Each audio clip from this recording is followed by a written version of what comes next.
I don't understand though why people get real butt buddies with Israel. Like, what's that about? Like, I mean, people on the ground, and I don't mean politicians, because I'm sure there's lots of reasons why politicians would do it. But why does Eve Fartlow? Why is she super pro Israel?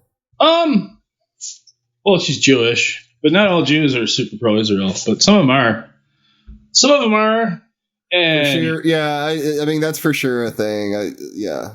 But I think some of them are, and Jewish, it's like you're getting pushed more toward pro-Israel, right? But yeah, I've met a lot of people that are not. Because I bet back in the day, like people thought it was super cool because like all the hippies would go down there, and they would like Jewish hippies, and they'd live in a kibbutz, like you know what that is? It's like I've heard about that. That's like it's like a communal, right? Yeah, it's like a commune, and they like grow bananas and whatever, and they just have like a little village, and they have like fucking like guns and shit, but it's like all communal, all working together. It's like all kumbaya. Like there was a lot of talk like that. I remember in the 80s, like people talking about kibbutzes and stuff. And I think it was just like a cool vision. Like we're going to have this cool country. It's going to be so awesome. And we're going to do this. And like, I think a lot of people are attached to that. Cause I was listening to the Gray Zone, those guys like Aaron Mattei and Max Blumenthal. Yeah, I like those guys. Or I think they were on Jimmy Dore. Actually, I hardly ever listen to Gray Zone. I only like it when they talk to Jimmy.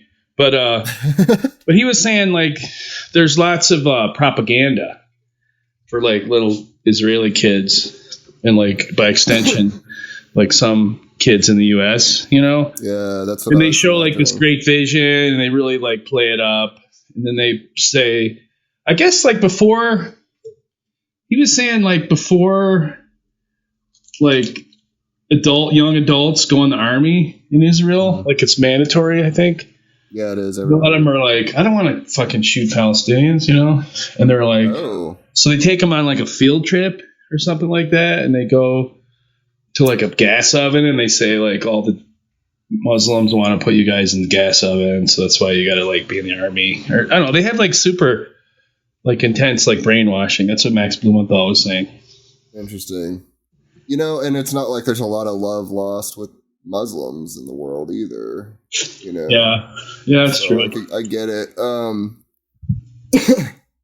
Honestly, I don't really know enough about any of this. I just know. I kind of know because I used to be super evangelical, and they're all into it. Yeah, they are, aren't they? That's like a big deal. They super support Israel, right? They super support Israel, but they think they're all going to hell, though. But they support. But they support it. That's a little more complex, right? That's not politics. That's like religion. They think the end of the world will come if they support Israel being right. They want the Jewish state to build the temple, right? So Revelations will be true. Am I right?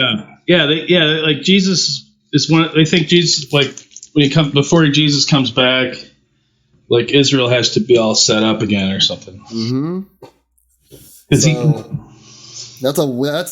even weirder. That's even weirder. It is weirder because I think if it wasn't for biblical like Christians that believe in biblical prophecy, they probably wouldn't even be in Israel.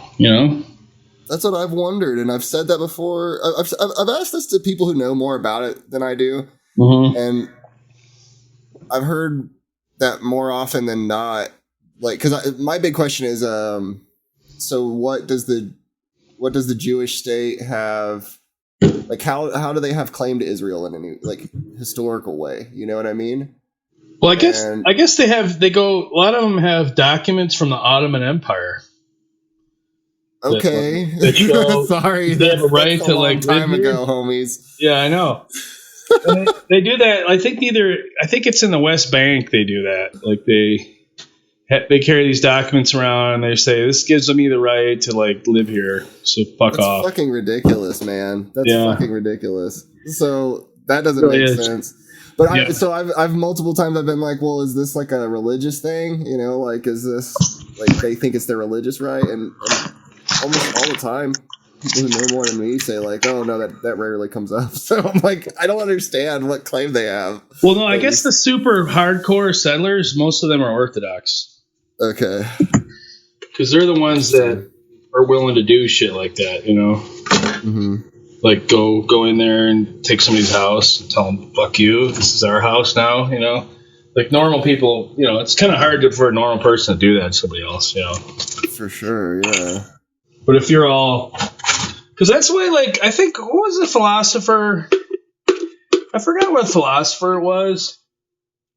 But he was explaining why religion's evil. Mm-hmm. Because, like, religion enables, like, good people to do, like, horrible atrocities, you know? Yeah, that's true. You know, because if you're, like, a psychopath, you'll rob somebody and kill them and take all their money, right? Mm-hmm. But if you're not a psychopath, you need some, like, religious reason to do it, you know? You know? Yeah, maybe. That's or like poetry or something. I think they were saying poetry was evil. I don't know. I can't remember.